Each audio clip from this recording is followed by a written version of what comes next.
ایک طرف P T I کو دکھا بھی دیا، پی ٹی آئی اور پیٹ کو، کہ جناب اگر رائے ونڈ آ رہے ہیں تو پھر ہم اس طریقے سے نپٹیں گے. ساتھ ہی مریم نواز صاحبہ نے ڈسون بھی کر دیا کہ نہیں کارکن تحمل سے کام لیں.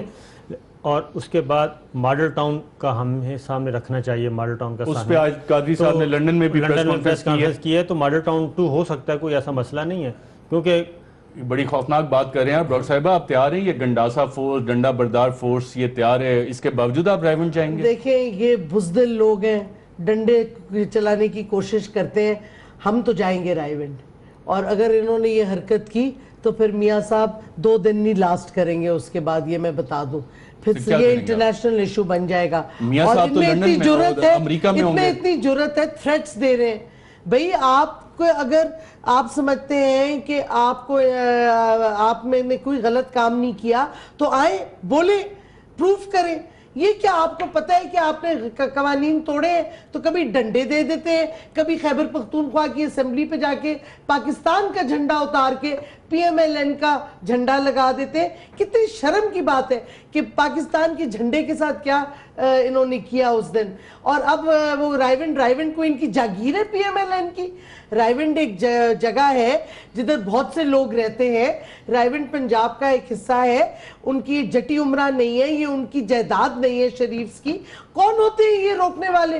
ہم نہیں رکنے والے، یہ میں آپ کو بتا دوں. ارشد صابر شاکر صاحب اپنے سپوکس پرسن بھی ہیں پی ٹی آئی چیئرمین کی، انہوں نے بھی اس چیز کا اظہار کیا. عمران خان صاحب بھی یہ کہہ رہے ہیں آج جو یہ شو آف فورس ہوا، حکومتوں کو ایسا کرنا چاہیے، سٹنگ گورنمنٹس کو؟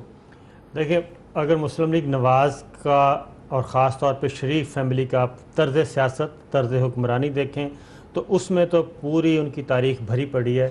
85 سے شروع ہوتا ہے یہ سلسلہ. 85، 88، 92 محترمہ بے نظیر بھٹو کی جتنی حکومتیں گرائی گئیں بائی فورس گرائی گئیں. اس کے بعد سپریم کورٹ پہ حملہ، افواج پاکستان کے سربراہان ان کے ساتھ جھگڑا، چیف جسٹس صاحبان سے جھگڑا، صدر اسحاق سے جھگڑا، صدر فاروق لغاری سے جھگڑا. تو وہ تو ان کی پالیسی یہی ہے. پرویز مشرف صاحب سے جھگڑا، اب جنرل راحیل شریف صاحب سے جھگڑا.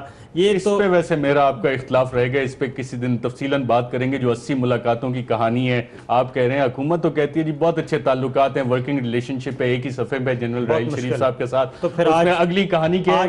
آج پھر ایئرپورٹ پہ جنرل راحیل شریف صاحب ان کو سی آف کرنے کیوں نہیں گئے؟ ضروری تو نہیں ہے کہ آرمی ایک چیف وہاں صفحے پہ کتابیں فرق ہیں. بتائیں نا آج وہ کیوں نہیں نظر آیا چکلالہ ایئر بیس آفیشلی جانا چاہیے تھا انہیں. چکلالہ ایئر بیس پہ کیوں نہیں نظر آیا؟ آج وہ فوٹیج ہے. چلیں آئی ایس پی آر سے یہ پوچھ لیں گے. ڈاکٹر شیرین مزاری صاحبہ، صابر شاکر صاحب، دونوں کا پروگرام میں شرکت کا شکریہ. جب حکومت اپنی ایک ڈنڈا بردار فورس سے شو آف فورس کرے اور ایک میسیج دے اپنے پولیٹیکل اوپوننٹس کو کہ ہم یہ بھی کر سکتے ہیں، تو اس وقت ملک کے جو حالات ہیں وہ کس نہج پہ جا رہے ہیں یہ آپ مجھ سے زیادہ بہتر فیصلہ کر سکتے ہیں کہ کیا ملک میں ایک law and order situation create کرنے کی حکومت خود کوشش کر رہی ہے اور اس کے نتائج کیا نکلتے ہیں. آج کے پروگرام میں ناظرین اتنا ہی، اجازت دیجیے گا. اللہ حافظ.